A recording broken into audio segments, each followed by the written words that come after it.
நாடு முழுவதும் ரான் 97 ரக பெட்ரோலின் விலை லிட்டருக்கு 3 ரிங்கெட் 21 காசாக உயர்த்தப்படும் என்றும், தீபகற்ப மலேசியாவில் டீசல் விலை லிட்டருக்கு 2 ரிங்கெட் 93 காசாக உயர்த்தப்படும் என்றும் நிதி அமைச்சு இன்று புதன்கிழமை வெளியிட்டுள்ள அறிக்கையில் குறிப்பிட்டுள்ளது.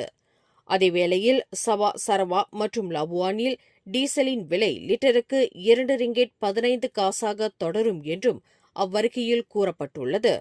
மேலும் நாடு முழுவதும் ரான் 95 ரக பெட்ரோலின் விலை லிட்டருக்கு 2 ரிங்கெட் 5 காசாக நிலைநிறுத்தப்படும் என்றும் அறிவிக்கப்பட்டுள்ளது.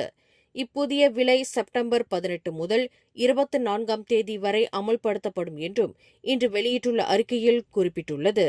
மேலும் செய்திகளை தெரிந்து கொள்ள கீழே இருக்கும் பெல் பட்டனை அழுத்துங்கள். உங்கள் மகிழ்ச்சியை வெளிப்படுத்த லைக் மற்றும் ஷேர் செய்யுங்கள்.